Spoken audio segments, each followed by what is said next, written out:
Hello, everybody. Welcome back to Cinema Savvy. It is myself, George, joined once more by Cam of SpyHards for another episode of the Pixar Retrospective. And this week, we arrive at the halfway point.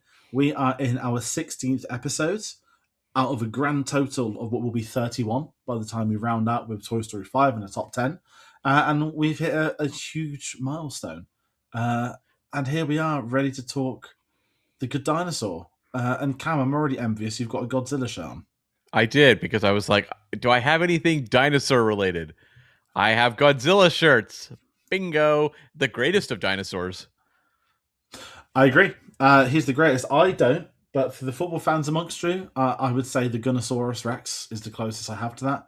At the time of this video going up, my niece will be born in a few weeks' time, to which she's getting a baby Gunnosaurus. For anyone that doesn't know what that is, that's a football mascot, for reasons unknown, is literally the Good Dinosaur, but in an Arsenal top.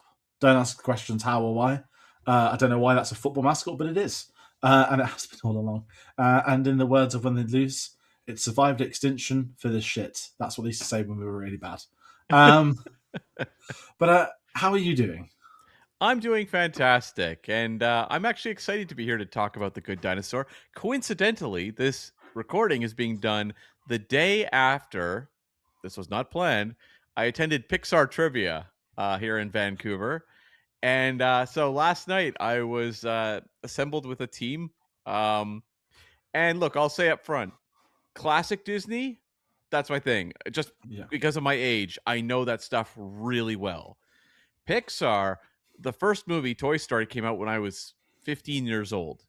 So the evolution of Pixar is happening as I get to my late teens, into my 20s. So it didn't mean I didn't watch the movies. I saw them all once. When they hit video, or I saw them in theaters, really starting with, I believe, Toy Story, the first one I saw, and then I didn't go back to the theater until WALL-E. And so there was a chunk of them there that I was just watching on home video, and then I got more, I was always a big cinephile, but I kind of got past that point of being embarrassed about going to see a Pixar kids film by myself because I had to. And so seeing, Up and WALL-E and being brought back more, into the fold, and seeing, I think since then, all of them with the exception of the Cars movies. I saw Cars 2, which we talked about previously, but I didn't see Cars 1 or Cars 3. Outside of that, every Pixar film I've seen in theaters that I could. I like that. I've not seen that many. I definitely didn't see this at cinema. And I'll get into that. Did. This is the week after Inside Out. Inside Out, I was the first time I went to a Pixar film by myself. And it was one of the most horrific experiences of my life, because at the time, short story, I was a student. I'd finished for the year. I didn't then realize that the schools were now finished, and it was the first day of term, and I'd gone to a midday weekday screening because I'd finished work, and I was very uncomfortable, and I was given many uncomfortable looks, and I didn't go back to see a Pixar film by myself until Onward, because I was like, the cinemas are closing. This is it, folks. No one's going to judge me at Onward. And then, to be fair, I think I've seen every one since that's been at cinema with a proper release. Like Luca, Turning Red, I didn't see any of those in their somewhat limited theatrical, in some cases, re-releases. But, Was it done like a weekend, like 2-3 years later, where it was like, before Inside Out 2, come and watch these films, which all your kids have already seen on Disney+. Although I will say, without getting too much into box office at the moment, the genre that prints money at the cinemas now is animated family films. They are the guaranteed money. And obviously Inside Out 2 grossed 1.8 billion. Zootropolis has earned 1.8 billion. And Toy Story 5 is coming out in the summer. We've got a full trailer now. Woody's balding. I'm not going to lie. When the first time I watched the trailer, I didn't clock it. I actually thought it was the sun reflecting off his head. But that's quite something. But unfortunately, we're not here to talk about Toy Story 5. We are here to talk The Good Dinosaur. Maybe one of the most infamous Pixar films, if we say that very politely. Because before we get into our memories with that, I think we should do the plot synopsis, which is, in a world where dinosaurs and humans live side by side, and a Pastosaurus named Arlo makes an unlikely human friend. Um, I want to talk about our memories of this, and I'll very politely jump in first. Yeah. This film, and we'll get into the behind the scenes because that's going to be a huge topic of discussion. Before this film came out, this was a film that I sensed everybody within the film community industry had heard of, this dinosaur Pixar film that just kept getting delayed. Yeah. And when it eventually came out in 2015, I didn't see it on release. This channel would have been new. We definitely did Inside Out when it came out, and I think maybe Tate did Good Dinosaur in November. It wasn't done at all. I didn't see this until I think COVID, like 2019. I Mm-hmm. for a few years. Um, I'd heard so much about it, but at the same time, it wasn't really in the discussion to hear that much about to begin with. But it wasn't drawing me in like other films did. And I remember when I eventually saw the film, I was very numb to it. I was just like, meh. Was it like not horribly? It Yeah. wasn't atrocious. It wasn't awful. At the same time, it wasn't anything remotely special. And I think from what I remember and what maybe we'll discuss, there was such a great concept to go off, and maybe this will be the root of issues. They were never able to make the concept work as well as maybe we would have liked or they would have liked themselves. And it's a shame because I like dinosaurs. And there's a lot of good things to talk about with this film. Um, what was your history with this? So this was, for those that don't remember or knew in the first place, this was released over the Thanksgiving weekend of 2015, the same day as Creed. And going into it, there was kind of the sense of like, well, this Creed might do okay, but this is a new Pixar film. Although it's one with production issues. Like, are people excited for The Good Dinosaur? Well, you can't bet against Pixar. That'll probably win the weekend, kind of thing. And that wasn't the case. Like, Creed obviously was a runaway phenomenon. Um, I went and saw this. I think it was opening day, to the best of my memory, because I probably had plans to see Creed with friends versus if I'd called up my friends and said, "Hey, who wants to go see The Good Dinosaur?" I wouldn't be friends with them probably anymore. They probably would have cut me out of their lives. Uh, so the honest answer is, I went to this film and went into it with the same sense of like aware that this was not being received particularly well. And I had seen Cars 2 in theaters, another one that was not received particularly well, and found to be a pretty grueling experience. And obviously, we talked about that, a couple weeks ago on the show. Um, I really enjoyed The Good Dinosaur.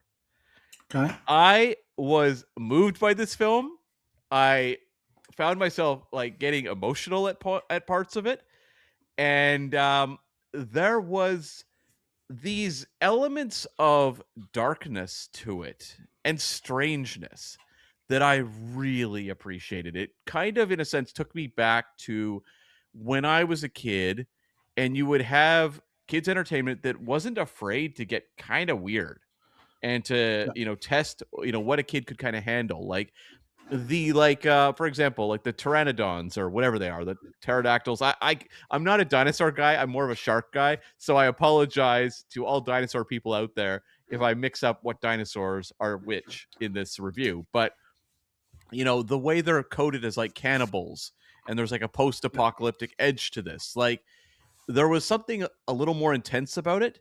And I saw a lot of complaints about like the similarities to the Lion King. And I'm like, well, yes, you've got the tragic loss of the father, and it's a coming of age story, and a kid who feels, that they weren't, uh, it feels like there's that grief that they're carrying with them. But I'm like, well, if we're gonna get mad at the Lion King, or if we're gonna say, we have to get mad at this movie because of the Lion King, we should also be mad at the Lion King because of Fox and the Hound. And then we should also be mad at Fox and the Hound because of Bambi. It's like, I don't mind Disney, revisiting tropes and trying to do them in different ways. And I felt like Good Dinosaur, it's not about whether they did it, did they do it well. I thought they did it very well. I thought the moment with the death of the father was incredibly impactful. And the way it built around the concept of family and the character of Spot, which we'll get into, it's weird because, like, it's a movie that I know I am very much on an island as someone who enjoys The Good Dinosaur. I am very aware of this, and I even did a rewatch in advance of Pixar trivia to jog my memory. And I sat and watched it with my girlfriend. She'd never seen it, and I felt the same way the second time. Its impact is still felt. I appreciate that. That's going to make this video easier.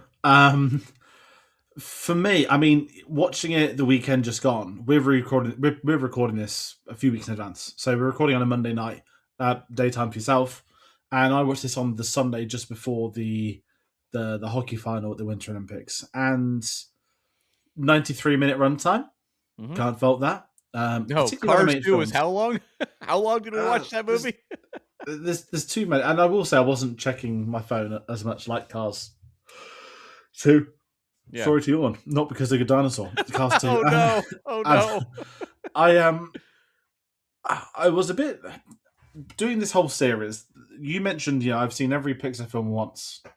I'm in this for a good chunk of the foreseeable future. Once I got past that childhood run, I was like, okay, bar Toy Story 3 and 4. Have I seen any of these more than once? I don't think I have. And that also gives me a bit of curiosity that how will 29-year-old George feel compared to maybe 14, 15-year-old George when you're that edgy school age, or the student studying film with the snobbery that comes with it. So I'm at a different point in my life, like many people are. And we had a really good chat on Inside Out. We have 3 of us on. I'm not a dad, but I've got a niece on the way in a few weeks. One of the people on there just has got a 6-week-old son, and the other one's got a 7-year-old son. And the one that's just had the baby spoke about watching this film as a parent several weeks after the birth of his child. Completely radical, different experience. And you're going to have that, and that's the beauty of cinema, is that your experience and emotions with them will always evolve. So I was open-minded for The Good Dinosaur. I will really say that to go into it, because I was harsh on it. I didn't bang on it. It was just very forgettable for me. And where it's sort of not as an instant reaction to seeing again, but there are certain things which I was shocked that worked so well. And there's a couple of other fundamental things that don't particularly work for me. And I think you mentioned it was 2015 as well with Creed. I've only just realized as well, this was the year that Jurassic World came out. The rebirth of the Jurassic series. For 5 months at least, it was the third highest grossing film in history or something like that. It was gigantic. And I'm on record, I love Jurassic World 1. Very specific. I cannot stand Jurassic That's World. Fine. So that's fine. That's the bad dinosaur in my mind. I just loved the concept of the park being open. That was, and for me, the concept's everything. If it doesn't work past the concept, then okay, you've got some issues. But if there's things to take away from it, and the Good Dinosaur going into that, it is that logic of what happened if the asteroid missed. And that's kind of the origin of the whole film. So we go into some behind the scenes. Bob Peterson, who is still a part of Pixar and was there from almost the very beginning of Pixar, he came up with the concept in 2009 just of what happened if the dinosaurs survived the asteroid. Yeah. And that's where they began to produce and try to make a story from it. And this is where it's going to get very numerical with release dates, because we've both spoken at length about this was known as the film that kept being delayed. I did not realize not only was it delayed so much, how early it was officially announced to be a film. So at D23 in 2011, it was confirmed for a 2013 release date. Yeah. And obviously think about the fact that obviously it ends up being November 2015. And I'm just going to very quickly fly through the release date changes before I get into some of the stuff happening within it. In April 2012, they moved it to May 2014. So it's your second date. And then in September 2013, it was moved to November 2015, which was originally going to be Finding Dory's release date, which is very interesting because that film would come out the following summer and be a gigantic hit. But this obviously had a lot of delays. And due to those delays, the core of it was they were unable to essentially write the story. And this is where there's not so much about the story. They speak about the final act being the problem. They couldn't make the film work. And we sort of spoke about that with Cars 2. Yeah. The fundamental flaws of the film being Mater as the lead, not necessarily not having a final act, but they had to obviously tighten up the post production and whatnot. Inside Out went through 10 different plot changes. It's not uncommon for a film to not be finished at the point of inception. However, when Bob Peterson is removed as the director,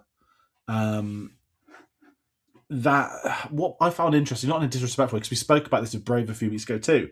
They'd removed the director, and she went the Gareth Evans route. She had nothing to do with the rest of it, but then is still credited and does all the marketing and still speaks about the film. I don't mind that at all. Yeah. But when Bob Peterson went, Peter Sohn came on board, and it's been Peter Sohn. I don't know if I'm pronouncing his surname correctly. Apologies if I'm not. It's been his film from that point, and where I think it begins to lose with the PR side of things, if I get into a little bit of the nitty gritty too, the fact there was an original cast that almost all got wiped out and one member stayed. And I'll very quickly read these off because I won't harp on them too much because it's unfair to the story. Yeah. Originally had John Lithgow, Neil Patrick Harris, Judy Greer, Bill Hader, Frances McDormand. And when the new cast came in, who we'll obviously speak about later on, the only person that stayed was Frances McDormand. They changed that much of the story that they had to get a completely new cast.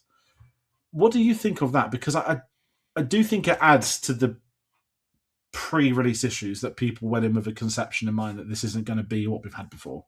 100%. I mean, Pixar does have at least not necessarily an ongoing track record, but they have in the past recast actors because William H. Macy was in Finding Nemo and then cut, of course, for Albert Brooks. So I don't have an issue necessarily with them saying, oh, you know what, like John Lithgow doesn't fit the part as we've, kind of reconceived it. And the whole, like, the nature of, like, the difficult birth movie is something that obviously is, for film fans, a fascinating press story. And it's something when we hear that, we sit down at the movie and we're like, can I spot the seams? And you watch something like Josh Trank's Fantastic Four, and the seams are all over the screen. But there's a lot of films that are great films that had really difficult births along the way. So I don't tend to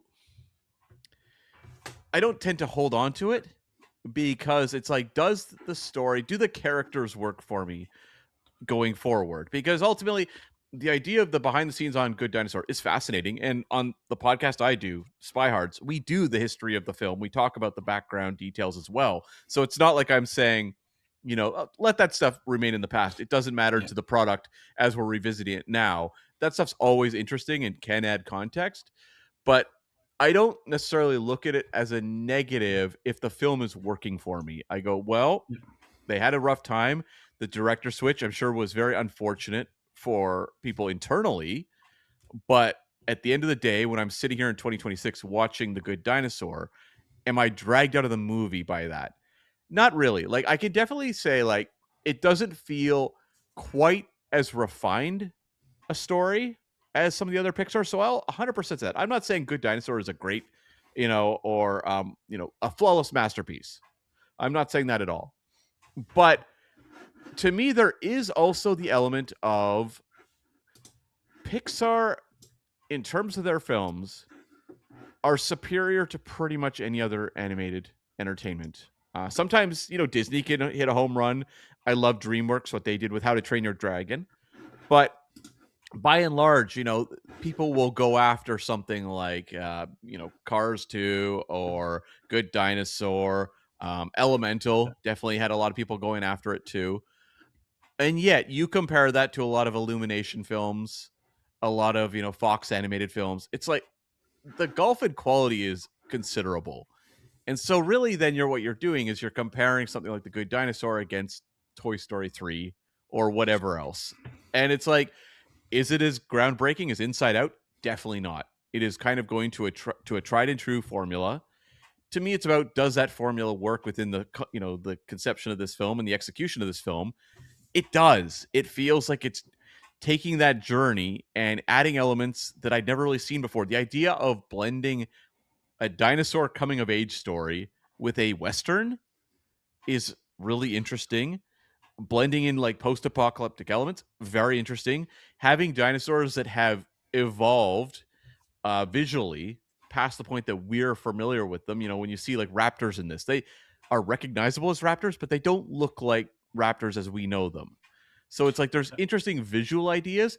I do think like the animation was always an issue with this film, and a lot of people Yeah. took aim at that as well. Like the use of the backgrounds, everything is unbelievably beautiful in this film, but the designs of, say, Arlo and his family was definitely something that jumped out at people. I'm Yeah. forgiving of Arlo, but I do think the designs of like the parents, for example, are a little too simple. I massively agree with you on this, and that's a great segue into talking, I think, the animation side, because when I said I was shocked at some of the things I'd seen in this. Okay, I've got a decent setup at home. I'm not there to brag about it, but you hear stories about Pixar. Oh, how do they get better? They're the best animation. Those backgrounds, I've been reading stuff online. People were thinking they were photorealistic, and they were not. They had to clarify they were not photorealistic. But that is testament to the quality of that animation. And I know that the environment is an incredible. I mean, they officially say on record the environment is the antagonist of the film. Bit cheesy when they say it, but I understand Mother Nature and all that sort of stuff, particularly with the dinosaurs when they've already escaped the asteroid. I think it's some of Pixar's best work on these environments. And I think that's where the film, it doesn't lose me, but it throws me, where you do have these very. I always find it disrespectful when people call like animated films cartoons. Right. Older people tend to generationally, right? But the dinosaur animations in this lose me a little bit. Now, I do not need it to look like Jurassic Park. I do not need it to be near photorealistic. I would love to see Pixar's interpretation of dinosaurs. Mm-hmm. I don't want to say disappointed, because that comes from a form of entitlement, but I was hoping for a little bit more, and I think maybe because you have that juxtaposition of that background, then the foreground is, as you're right as well. Arlo's the kid, you can understand that a bit more, but when his entire family just like the same character model, just stretched up a little bit. Yeah. The T-Rexes, without jumping too far ahead, they're interesting characters, but the animation is not. Whereas some things I'd liked the pterodactyls, Yeah. but again, the shot that jumps to mind is when they're in the cloud at the end, and you can just see their, I don't know if they call them beaks. I'm not a dinosaur expert, but their mouths, whatever you want to call it. It looks like the fins, like the shark fins. Yeah, it looked like a shark thing, and I was like, "What the hell's going on in the sky?" It took me a while to clock, okay, pterodactyls. But I loved what they were doing with that, and the animation is superb. But the character models, I'm unsure, and the kid as well, Spud. I think he looks fine because it's a Pixar. They know how to do humans. And what I will say about this film, something we haven't spoke about yet. Granted, the last film we did was just Inside Out. This is kind of one of the last films Pixar have done that isn't a human in the leads, if that makes sense. That I know there'll be some examples. Toy Story 4 and 5. Hoppers, obviously, the time this video going up, Hoppers will be out in cinemas. They feel like, I don't want to say they haven't taken risks, and I'm not pinning it on the Good Dinosaur either. I miss them wanting to do something a little bit different. And, I look at Onward without picking on that to sort of hit it on the heads. It's fantasy, but it was basically humans with distinguished colours and the odd fantasy feature, rather than here's natural Pixar does fantasy, which I'd love to have seen. But yeah, I mean, what did you think of the animation side? Well, I wonder, like, because I was blown away seeing the environments on the big screen, and I was just the other night because I'd forgotten actually how spectacular they were. But I do like.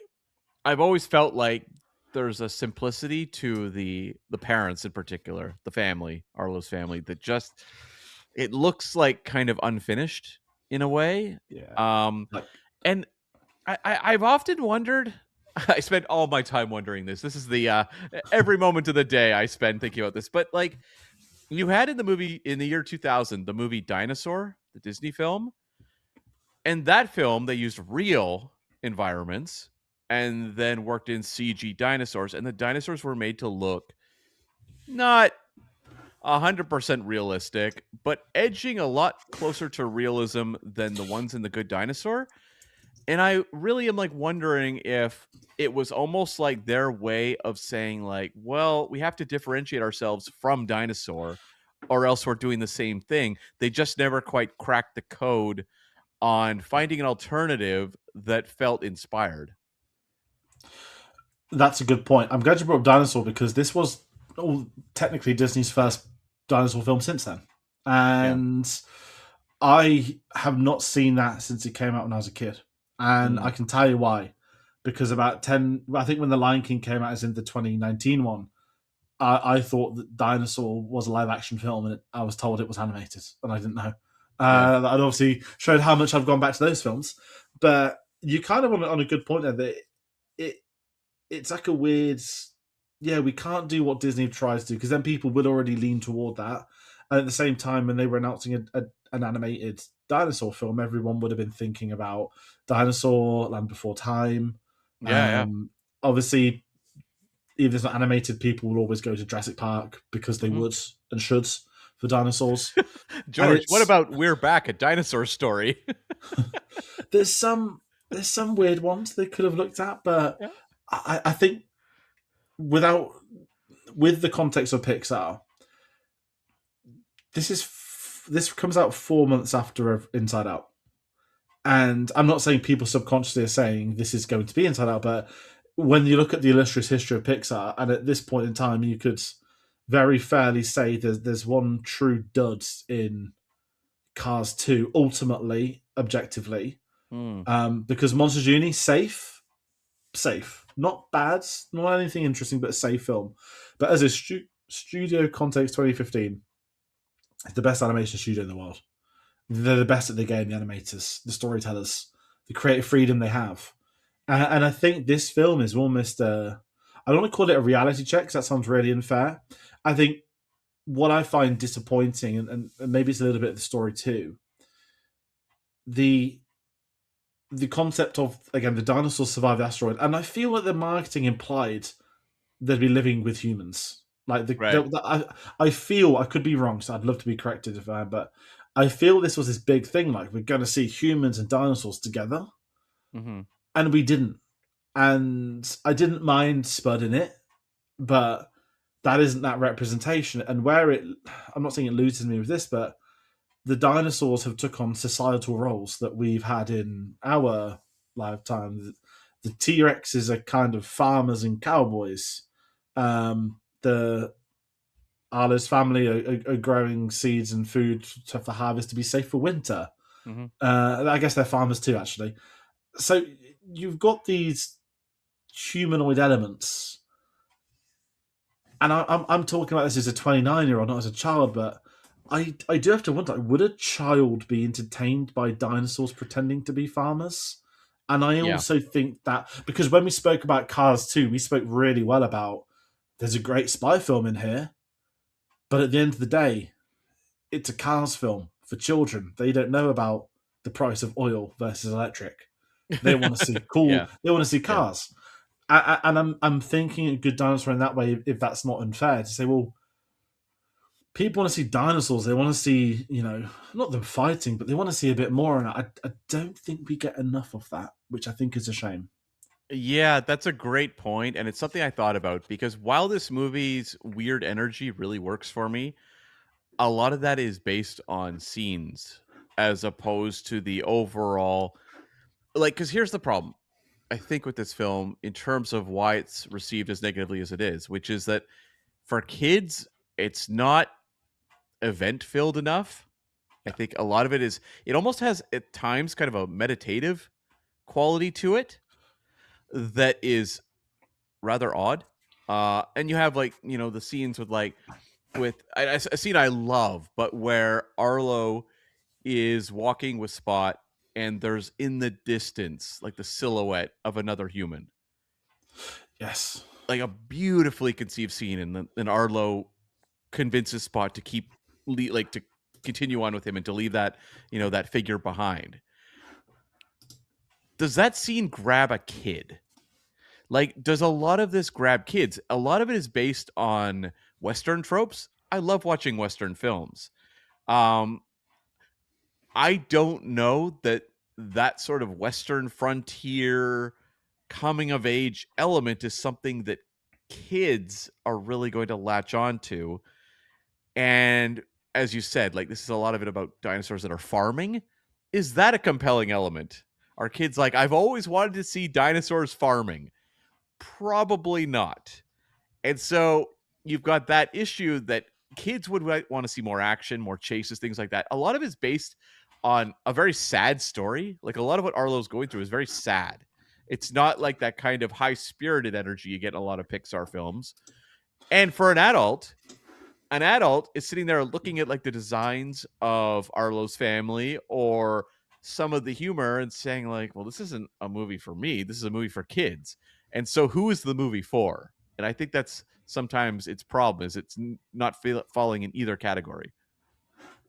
Yeah, I think that's a very good point. And to sort of chime in with that, you mentioned some of the imagery as well. They are memorable. It reminds me. I don't want to compare it to Fantastic Mr. Fox in that way, but the scene where George Clooney, is it like a black wolf in the distance, and it's like, yeah, what does this mean? All this, it's got these good individual moments, and kind of even like Arlo. I mean, we'll get into characters later, but his relationship with his dad. I don't think kids will understand or appreciate that and what they do with it, which makes a difference to The Lion King, because The Lion King, and I think that's where the key comparisons come in, is it's the coming of age. It's, okay, this isn't a cub, this is a baby dinosaur, but it's the family side of it.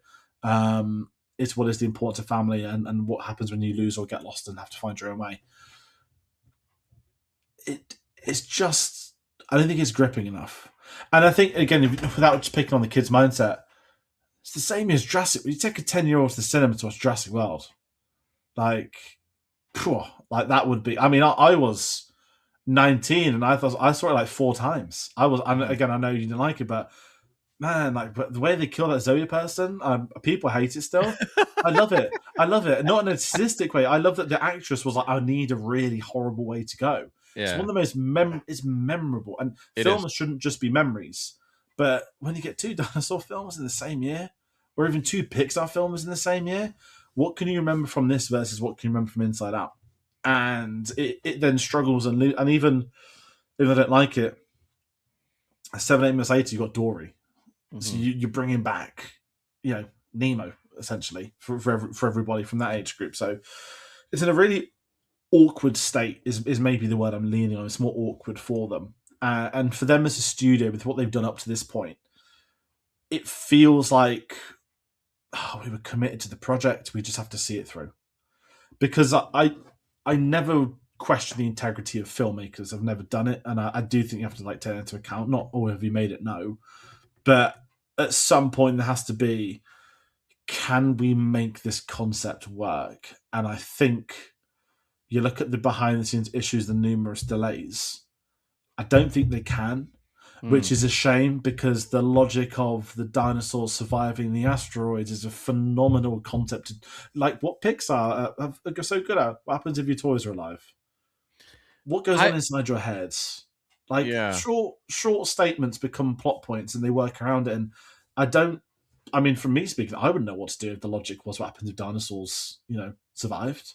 Mm-hmm. I don't know, but for me, in this mindset, maybe I'd like to see I don't want to pick on Onwards, because I've sort of chastised it already, but something more like Onward, like you're in a far future where there is an established society of not humans and dinosaurs, but something maybe nearer those lines, that how do humans survive when there's herbivores, carnivores, and so on? Or how do they come together? I just don't think we get enough. Mm-hmm. And it's a shame, because you think Pixar doing dinosaurs would be gold standard. How did Pixar do fish? Pretty well. How did they do toys? Pretty good. How did they do bugs? I will defend that film for the rest of my life. Sure. They've nailed these incredibly niche concepts, But dinosaurs, the one thing everyone loves, like, has anyone ever disliked the concept of dinosaurs in their lives? No, the world's better for them. They're like the greatest enigma to the human race. They're like the origins of history on this planet, and there's always going to be interest at any age level at any point in anybody's life. And man, it's a shame, isn't it, for me? I sound like I've gone in too harsh. I don't mean to, but yeah, I think because there's so much potential. Do you find this to be a fairly weird movie as well? Like spiritually all over the place. Well, there's like all these elements, right, that I love about the movie. It's why it's stuck with me, right? Because it's not bland. There's tons of bland kids movies I've seen over the course of my life. Yeah. I could never recall. Whereas I will never forget a lot of the scenes in The Good Dinosaur. You know, I think of like the scene where like Spot decapitates that giant bug. The drug trip. The scene where Arlo is like tied up in vines, like choking. It's like there's a severity to a lot of the imagery and a lot of the ideas they're conveying. You know, you mentioned that they wanted the environment to feel like the antagonist. I think you genuinely do feel that. The way they make a rushing flood absolutely terrifying, and the way you see like it kills the father just in this flash moment. I think like it's always really on point in delivering these moments that are very intense, um, unusual or strange. It feels like a movie that is always trying to kind of provoke you a little bit. It's trying to get a reaction consistently, which that's not the safe thing to do. The safe thing is to say, look, this is a feel good movie about a dinosaur who's lost his father, finding his way home. That's the story. Let's leave everyone feeling good when this is over. But I kind of love its determination to leave people not really knowing how to feel by the end of it. Like, I would love to know if there was like parents sitting there with kids talking through very difficult feelings by the end of The Good Dinosaur. I mean, certainly with the character, I mean, if you look at Arlo, is a very I'm not going to call it generic. It's a coming of age story about a child in a family who is very much seen as the runt of the. From I love the scene of when they're all being hatched. I think that's such a great little sequence. The brother with the stick. Great. Yeah, and the fact he's in the biggest egg and he's the smallest one hiding there. The anxiety-inducing dinosaur. I love that idea of a dinosaur with basically anxiety. Being scared to do the simplest jobs on the farm. I'd like him. I don't. There is character development there, I've got to say, but as you know, it gets very weird, and he does gain his confidence and gain his strength as the film goes on. And I like the pairing with him and Spot, but I feel. I feel like there's something lacking, but I can't put my hand on it, and that's where I'm sort of lost because there are characters within Pixar I actively dislike. Like Dory's my number one enemy. Really? Even in the first one? I hate, as a child and an adult, I've hated Dory. I don't like Nemo's dad either. Oh wow! Very specific. Albert, but I'm a huge fan. Have you been talking to my co-host on SpyHards, who also has it out for Albert Brooks? I honestly, it's wild. Finding Nemo is one of my favorite Pixars. I just never liked them two. Can't. Right. So obviously, finding Dory gets on. I'm like, Christ Almighty. But there's John Hamm plays an octopus. But was it Ed O'Neill? Was it Ed O'Neill the octopus? Was it Ed O'Neill? I swear John Hamm. Is John Hamm something else? He might have been, yeah. Oh, I'm going to find out in a few weeks, aren't I? I'm a little bit nervous about that one. I'm not going to lie. Probably more nervous than I was for this. But I mean, what do you think of Alex? I've not got a lot to say on him, if I'm entirely honest, which is kind of sad at the same time. Like, to me, like, there's so much to this movie that it's the strangeness that leads a lot. Like, what do you think of like Thunderclap and this group that's driven by an obsession with the storm? We actually at the trivia last night, you have to have a trivia, team name, right? And I'm like, I am not going obvious. I am not. So our team was called Thunderclap's Storm Chasers. Right. This is the stuff I really like of this film. Thunderclaps is like Mad Max vibes. Thunderclaps is a Mad Max character name waiting somewhere, right? Yeah. You've got things like Immortan Joe, Thunderclaps, that just works. It's the same world. Okay, it's not a dust storm, but I liked the characters we encountered, and this is why I'm not picking on Arlo, because that happens with coming of age films. It's the people that, okay, Ferris Bueller's Day Off's a really, really random choice, but when you come across like these small people with 2 minutes on screen and they have a tremendous impact and they leave, Yeah. this coming of age films can do that really well, and this film does. I really like Steve. I can never pronounce his surname, Zahn or Zorn. One Sohn, of yeah. them.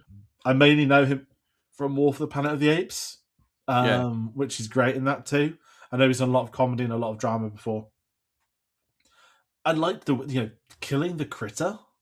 That's for Pixar. That is incredibly ballsy to show it, Yeah. and And to have it dangling out of his mouth as he's and like they fight delivering over dialogue. it. Yeah. Yeah, and there's these weird moments. I'm like, kind of works. Like, there's your threat. Now the other critters are. Also, when I think of critter in Pixar, I think of the Toy Story 2 PS1 game, Jesse's Critters, which makes it harder to take them seriously. But I like that, and even the T Rexes. I mean, Sam Elliott voices a T Rex. That's wild, and I'm not. It did and it didn't take her films. I think Sam Elliott's got one of the greatest voices in cinema. Yeah. Particularly when you think of, I mean, even, okay, I don't hate the advert. The recent Mandalorian and Grogu Super Bowl spot. Oh, right, yeah. A great trailer for the brand of Star Wars if you were trying to advertise the brand of Star Wars. A terrible trailer to market your film you haven't released a proper trailer for, right? Do you see referencing both? like a 30-year-old commercial? Yeah. Yeah, it didn't need that, and I think they pulled the proper trailer very, very soon than they expected. Different conversation, but Sam Elliott doing the voiceover for the Tauntauns pulling Mandalorian Grogu, great. Sam Elliott voicing a T-Rex trying to claim his herd back, giving a story about what he's gone through and things he's fought, and don't annoy me otherwise I'm going to tell you. I liked that, and I will say this. It sounds really weird. It was so nice to see a dinosaur film where the T-Rexes aren't the villains. And that sounds really stupid to say, but they are so coded within cinema iconography. Even, I mean, you look at things like Jurassic Park 3, where we're bringing in the T-Rex to kill it off just to say there's a bigger bad guy out there. And I really like Jurassic World's Rebirth from last year. Big fan of that. Big Gareth Edwards fan. Loved the T-Rex sequence. I know that's obviously literally lifted from the book, and they've wanted to do that for decades. It's the highlight of the whole movie. Yeah. Yeah, and the tension in that scene, remarkable. So it was nice when you're bigging up this. Oh, it looks like a herbivore, and then the T-Rexes come out. And there's two of them, and you're sat there thinking, oh, okay, we're done here. And it wasn't. They are farmers. They want their herd back, and it was weird. Like, Anna Paquin is a voice of one of them. Yeah. And I'm just like, okay, I'm kind of there. I've got no idea what's going on. I kind of do and I don't.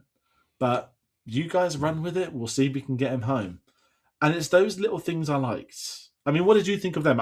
I'll talk about Jeffrey Wright after you spoke about these, because I think he's a big part of this. But well, there's an interesting line running through the movie that the environment is so harsh that people are kind of mad when they're living in it. A number of the characters who pop up seem to have kind of lost their marbles living in this very harsh world. And you have the it's not a triceratops, it's a different type of dinosaur. I know this, but I don't know what type it actually is, who shows up with all the different creatures he's collected on his head. And it's that character is clearly not all there, right? And you go from that character, and I believe the next ones that show up are, I think, the pteranodons or whatever they are. And they have also basically lost their minds. And so it's this idea that madness is tied to just the harshness of the environment. And so when you're introduced to the Tyrannosauruses, they're the ones that seem to have it together. They actually are, of sound mind when they are with Arlo. But it's also this idea of maybe it's because they've stuck together as a family that they are able to survive and navigate this environment. Whereas, like with the pteranodons or whatever they are, um, maybe they're just kind of like all scavengers that have just found each other. But there's something about this family unit with the Tyrannosauruses that is somehow they're making it work, for lack of a better term. Yeah. And Arlo and Spot are making it work the best their ability by sticking together as well. And so I think you could have done something more with that. It is Yeah. probably something that could have been explored more. The idea that like maybe that's part of the reason he's so scared of letting Spot go, because he's seen what can happen to those left alone. But again, I'm like talking about a movie that feels far more adult in terms of themes and ideas than what Pixar traditionally would be dabbling in. I'm thinking of Finding Nemo in a weird way now, and I thought of this actually watched the film the other day. You know how in Nemo they bring in the great white shark, Yeah, Bruce. and he's a vegetarian, Yeah. and okay, yeah, he gets the blood and the chase, and the hunt goes on, but they took that archetype of this is the most dangerous media represented fish in the sea. That's a weird thing to say out loud. But they made it work, and it's kind of like the T Rexes. I'm glad they just didn't go down the same route of comic side piece. There's story and there's reason, and you can still fear the T Rexes in this. Yeah. But it just, yeah, like I'm with you. There's something more they could have explored with them. Mm-hmm. And I understand them. They don't obviously want to put the T Rex at the focal point of the film because people know the T Rexes and they're expecting them, and they're going to turn up at some point. And it's kind of where I'm sort of scratching my head ever so slightly because I'm glad it doesn't become a greatest hits of dinosaurs. I'm going to say that, and it could have very easily done that. And I'm not criticizing Nemo for it. That's different. That's a fish that needs to get like the other side of the city. Yeah. And there's gazillions of types of fish you can bring along the way, but you gotta sort of put the sharks in there, and they do it in a really unique way. Whereas the T Rexes, it's more of a story-driven way in this one. Mm-hmm. If I do talk about who I love in this, Jeffrey Wright playing Popper.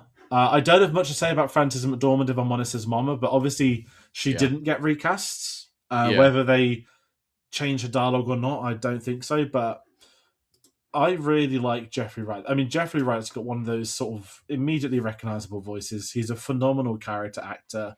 And I feel certainly in the last 5 years, he's really began to get that. I don't think he needs the reputation or accreditation because I think he's drastically respected within the film industry. I think at this point in time, he's started to be recognized by the general audience, is kind of where I'm going with that. Mm-hmm. They will recognize so many of his different projects, the work he's done. Obviously, he's had Oscar nominations in this time too. I liked him as the Popper in this.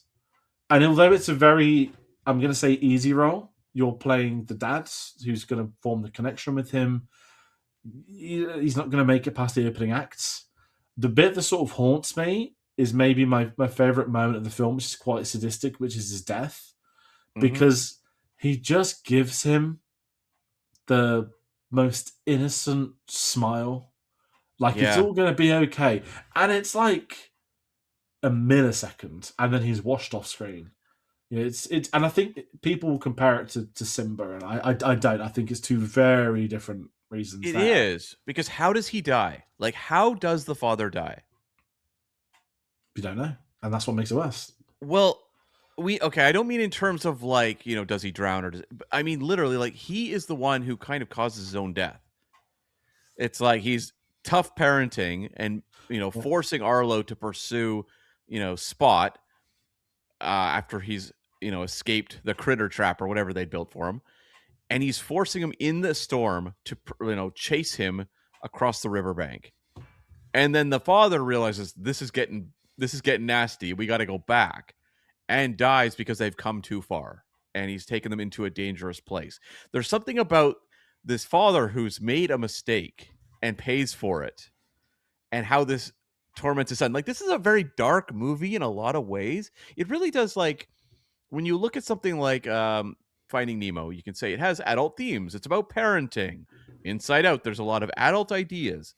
But a lot of the Good Dinosaur ideas are like, the world will break you. if you are Yeah. not careful. And you see it. You see characters who are losing their minds because they can't handle it. You see the father who dies because he didn't think.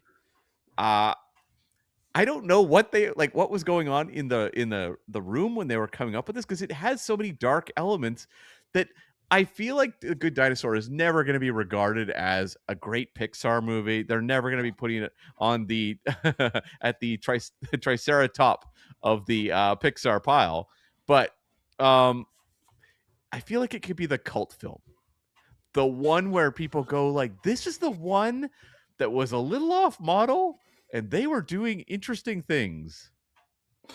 I like that.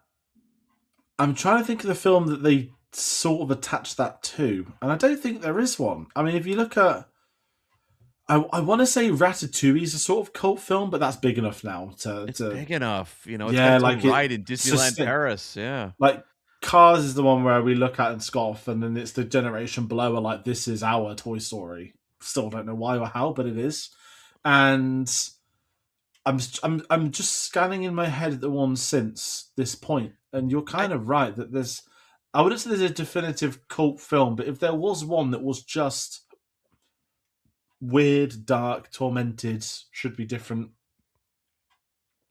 maybe it's this, because not no one's talking about it, but there's more to say than you might think on some of the others, if that and I makes think sense. like yeah, and I think if you're going to have like a cult Pixar film, it has to be one that didn't perform very well.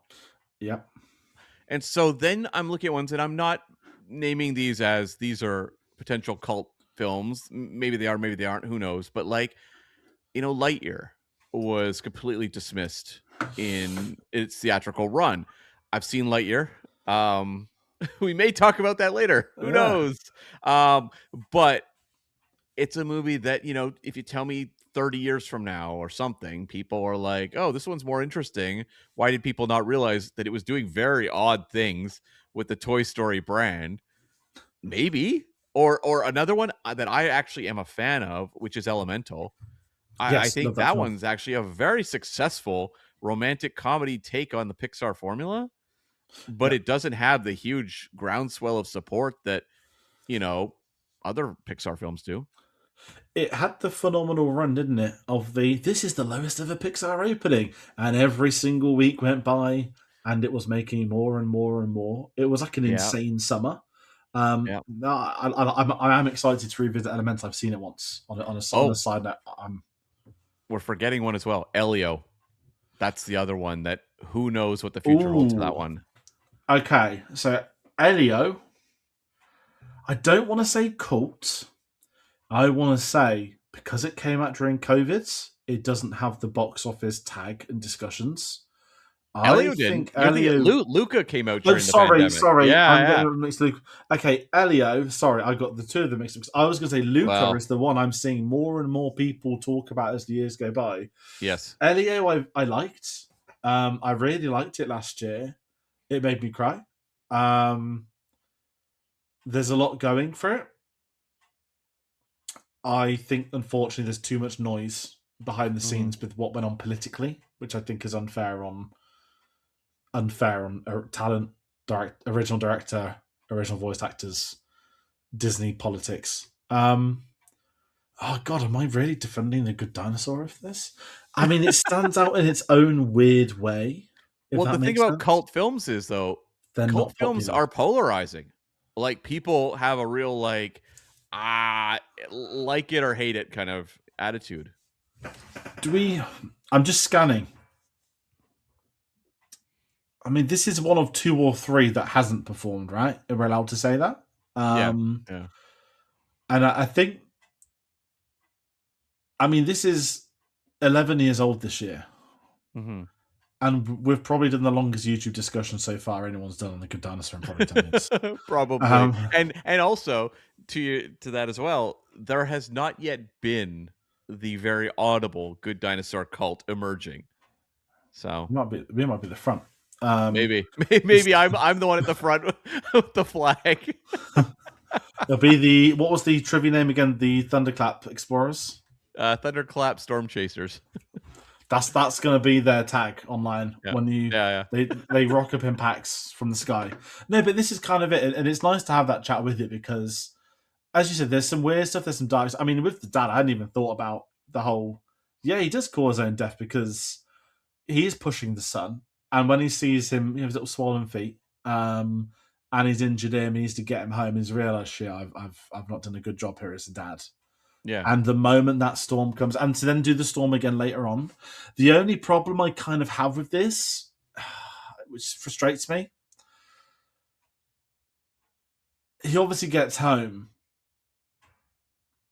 and then it goes missing again 5 minutes later. And it's those very minute story details where I'm sat there like, not lazily, just get lost with the dad. I get you don't want to sweeten the both way because then the film would be about thinking his dad's alive. How can he find his dad? But it's so inconsiderate that straight away it's happened again. And I like the ending when you get back to his family and the brother and the sister are there to be with them and stuff. So I can't pick on it in that respect, but it's just some, as you said, there's things that there's scenes that work, but connectivity isn't really there. Yeah. And I think, as you said, it's not obvious compared to some films when you look at what's been stitched together in post or reshoots or whatnot. It just feels like there's a consistency of how do we make this work? We don't know how to make this work.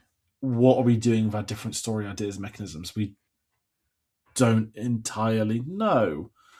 And I think that's where it loses me a little bit. Something we talk about a lot. There's the score.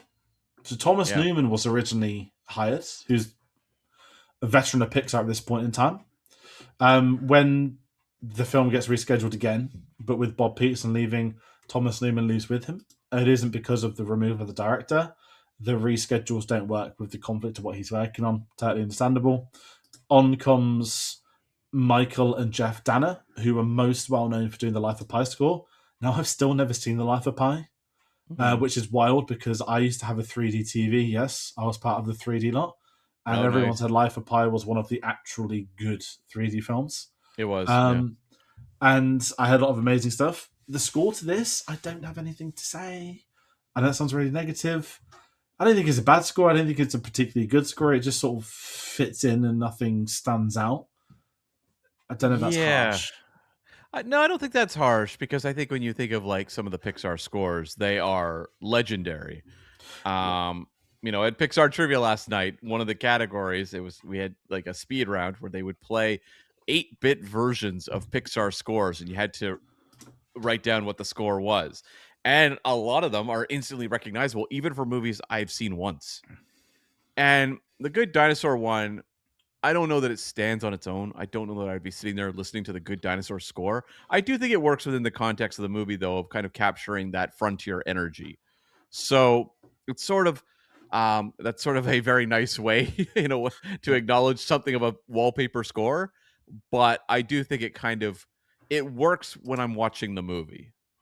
Yeah, works in the movie. I mean, I haven't done it for this one yet. I'm building a giant Spotify playlist, the best of Pixar. I do it for a lot of franchises, films, whatever. So every time I've in prep for one of these videos, I've listened to the score, and then I've put a few songs on that stuck out. I haven't actually re-listened to the score. It was only yesterday I watched it, but there was nothing that jumped out for me right in this, and that's okay sometimes. Scores don't need to do that. Obviously, it massively helps, but you want it to accommodate the on-screen experience, and it accommodates it, but it doesn't do anything past accommodating. And kind of looking at the legacy of this film, which sounds really unfair, this is the third Pixar film to have 0 Oscar nominations, following the footsteps of Cars 2, Monsters University. Monsters University, really underrated. You know what? I was very pleasantly surprised on that rewatch. I went in with no expectations.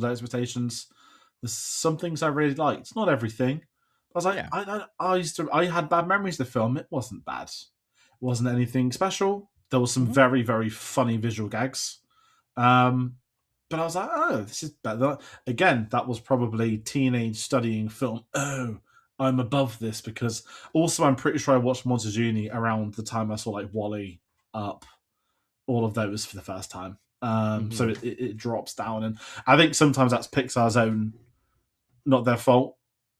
Everything is beholden to what's come before. Every Pixar film gets compared to everything that came before it, and when Yep. the studio's been that good for that duration of time, it's not going to be easy when it doesn't sit on that level because of that sustained ungodly quality. But a first for Pixar with this film is the fact this was Pixar's first box office bomb, which sounds really harsh to say. I was trying to think of a better word than flop or box office bomb, but there's not really a term. I don't want to say, oh, it didn't break even, because that just sounds a bit too like a Wikipedia article. This had a budget of 200 million, which is outrageous if I'm totally honest, which goes to Yeah. explain probably the lengthy delays, the cast coming and going, changing story, changing production, being in production for so long, $200 million budget. It's massively high. And the animation, you can certainly see it in all the landscape and the background stuff, but not so much elsewhere. And it would only gross $332 million total, which is almost a third of what Inside Out did, almost in that same year. One of the Yeah. biggest years for film 2015 in total defense of that year. An incredible year. No one, let's be honest, in mid-November, no one was talking about Good Dinosaur. Everyone was talking about Star Wars coming out in a month's time. And Creed, which was one of the surprises of the year. And we didn't get Creed in the UK till the January the following year. Which was Okay. we had to wait a very long time to get Creed, which I was not happy about. So yeah, it's not had the legacy, and we've sort of spoke about it at length each of where the film sort of sits. I will say this much: like, I am someone who goes to Disneyland every couple of years, and it's always interesting. It gives you a perspective on which of the films they're still pushing, because part of the legacy of these movies is which ones Disney is continually trying to indoctrinate kids Yeah, into getting into. It's like when Lilo and Stitch, the remake, blew up. That did not surprise me at all. If you go to Disneyland, Stitch stuff is everywhere.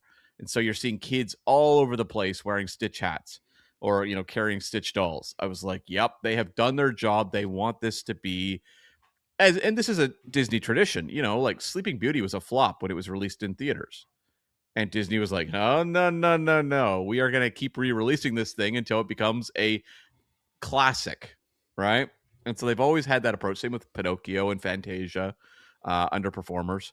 But this movie is invisible if you go to Disneyland. You go and look at all the pins they're selling, all the merch. You are not going to see anything for the Good Dinosaur. And so I think at most you might see stuff pop up on a really crucial anniversary. Maybe for the 20th anniversary, they'll sell like a couple pins. But beyond that, it seems like they are okay casting this one aside right now. yeah, which is a shame because dinosaurs, there's longevity. They will be around far longer than we have. Well, they've already been around longer than any of us ever will be. And I mean, I'm still fuming about Bug's Life. And Bug's Life gets that. You mentioned the visibility. You get something crop up like once a year on Bug's Life. What those backpacks, Loungefly? There's a couple Yeah. of Bug's Life backpacks. There's the odd shirt on Roosevelt's. That's the most we're going to get for Bug's Life. Do you think they're going to make a Bug's Life 2? Because there's been much more of a drive towards sequels, and that's one of the few that didn't get a sequel out of the classic era. I totally honest because I yearn for a Bug's Life 2.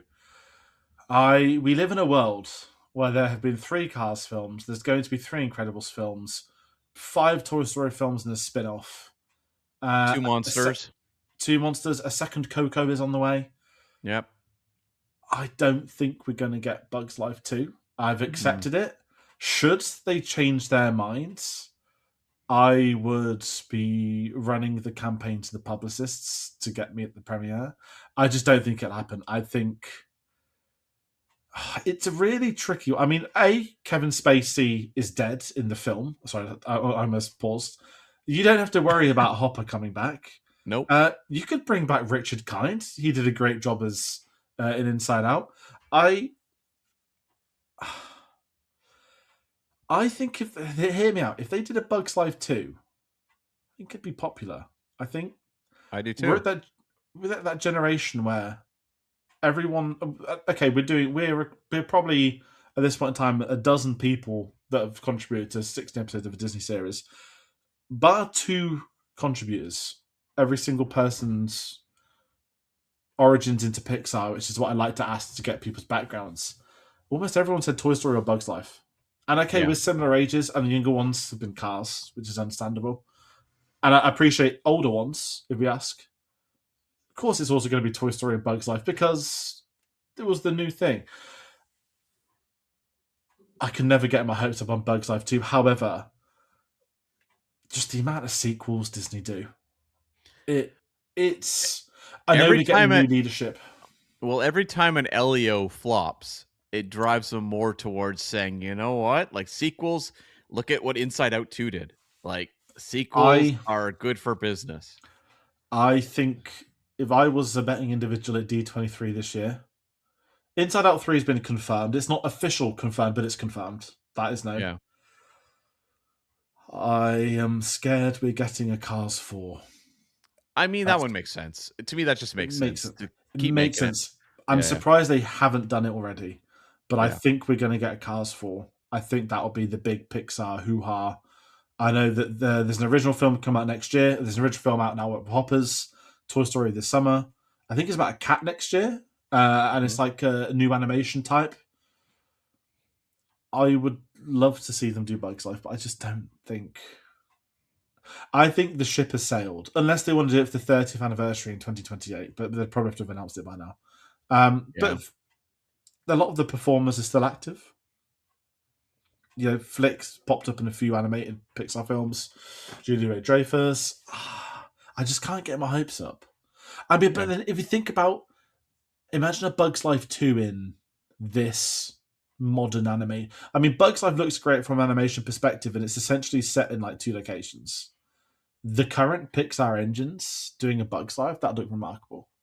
Yeah. And I think they could have a lot of fun with that. But I'm a proper Bug's Life fan, so I'm your. If I was the new Disney CEO, I would be on the phone to Pixar and say, "Listen, Bug's Life 2, put the phone down." That's the sort of dictatorship that I'd have if I was head of a studio. Your rise and fall is in lightning time. It'd literally be what right. Then you got the Star Wars conversation of the hunt for Ben Solo. Unsure, Mm, but the money's there if you want to do it. That'd be my second call of port. But Bugs right. Life 2 would be happening. I mean, you know Disney better than I do. I'm pretty sure in the 90s, Bugs Life had its own part at Disneyland, and that eventually got phased out like it was the Little Forest.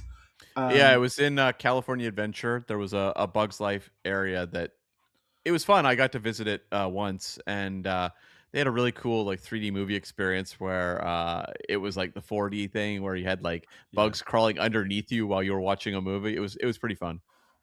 See, that's it. Make a Bugs Life. I think it'd be very popular, though. So in that conversation, Bugs Life 2 would be very popular. Good Dinosaur 2?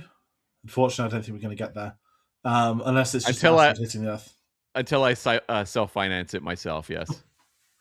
But I mean, at least with dinosaurs, the possibilities would be endless with a sequel. But we know they're not, unfortunately, likely No. to touch it, which is understandable as well because no one really does talk about Good Dinosaur. And kind of where I'm heading into this now, heading into like favorite scenes of this film. It's weird to say a favorite scene.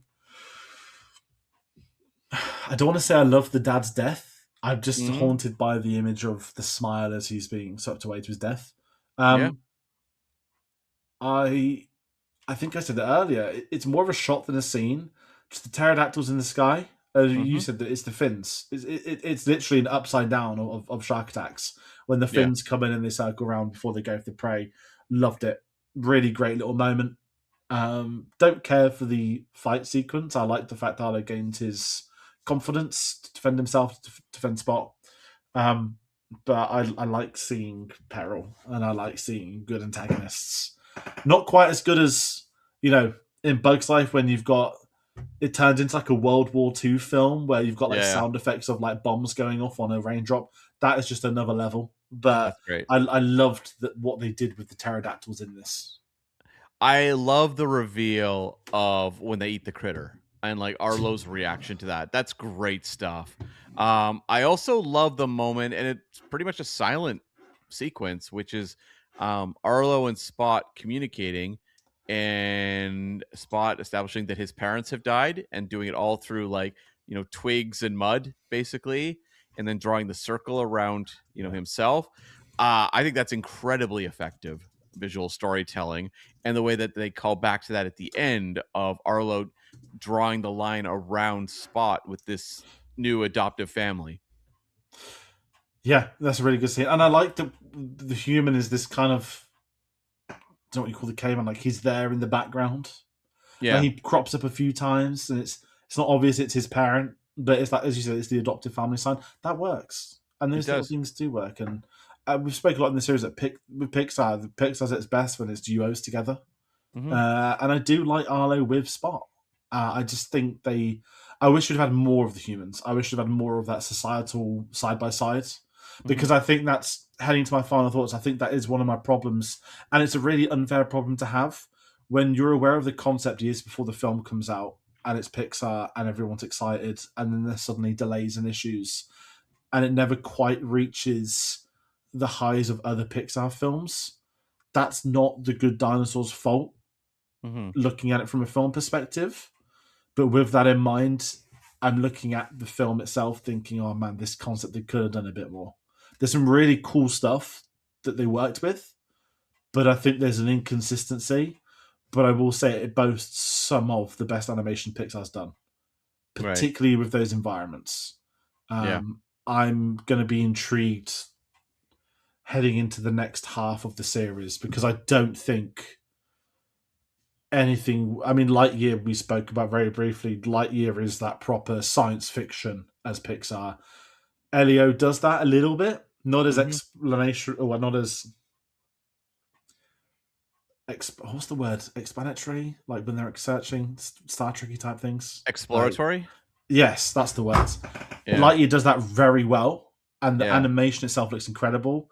Lightyear unfortunately lets itself down due to what it needs to do in its Toy Story comparative, and fails. But Good Dinosaur, I mean, I said to you, I think we'll be 4 or 5 minutes long. We've gone past that by half an hour already. Um, and it's been lovely to talk about it. I mean, what are your final thoughts? Because you've liked it more than me, so I don't know if I've come across more negative or positive than you thought I would be. Well, I think it's like the interesting thing about the Good Dinosaur is that it is a conversation about the movie, right? Like it is a movie that I can't promise people who haven't seen it, who've watched this review for some reason, um, are going to watch it and love it. Can't promise that at all.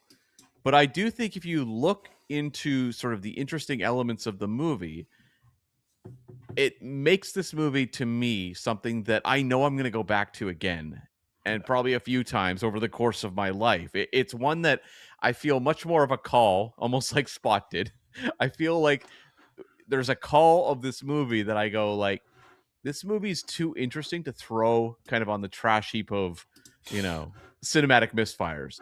It's a movie that eh, the fact it still has an emotional effect on me, that there's scenes that move me, that there's visuals that, astonish me, or bizarre moments that I just want to kind of relive and experience again, tells me there's value here. There's something special to The Good Dinosaur. Had it maybe like been fully refined, maybe it's a far better film. But in its current state, I still find it a movie. There was actually a interview, or a review, I should say.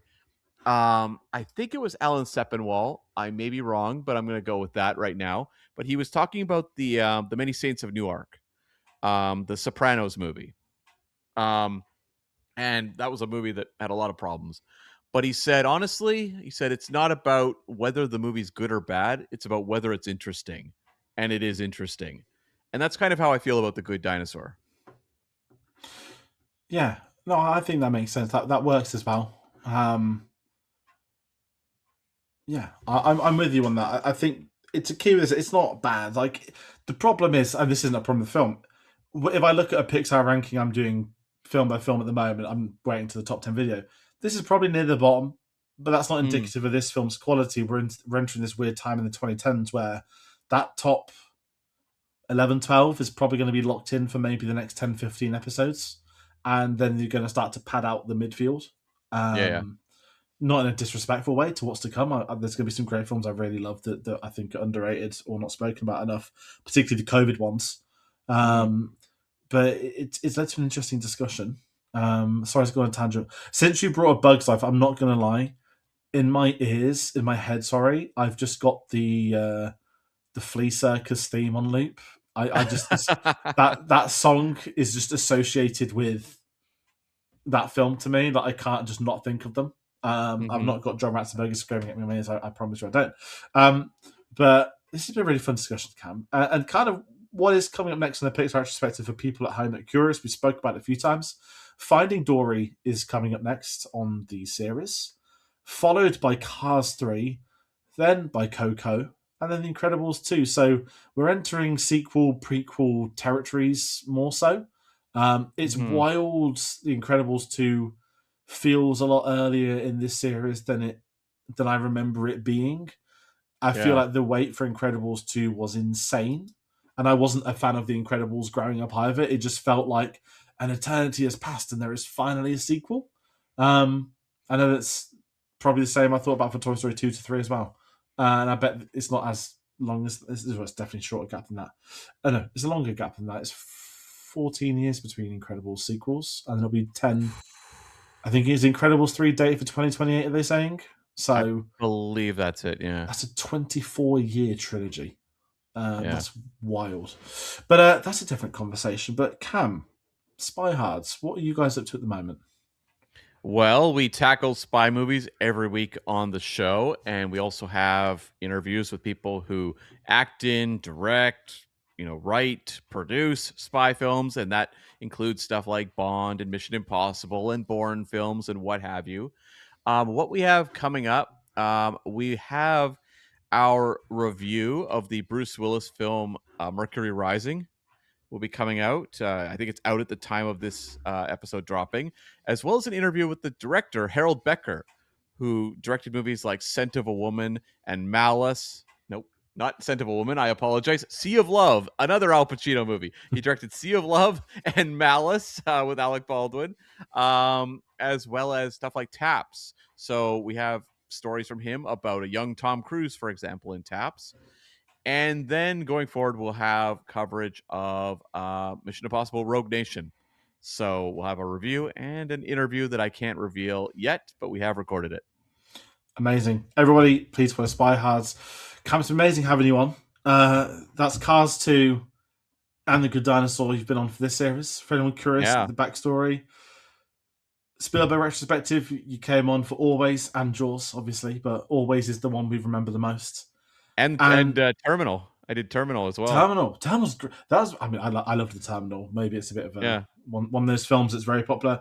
And I'm trying to. You were on the Bond retrospective a fair amount. That's how we first got to meet you guys. Yeah. But it's been a pleasure, and I'm sure we will get you on for more of these. We may have hinted at what is to come. And will you get one of the top films, or will you get another respectively forgotten about? Who knows? We'll all find out. So that is me rounding up. I hope everybody at home has enjoyed this episode. I hope if you like The Good Dinosaur, start that fan club now. Get the cult traction going. Maybe the Prince Charles Cinema in London will show it one day. Who knows? But we're going to love you and leave you. Thank you all so much. I'll see you on the next one.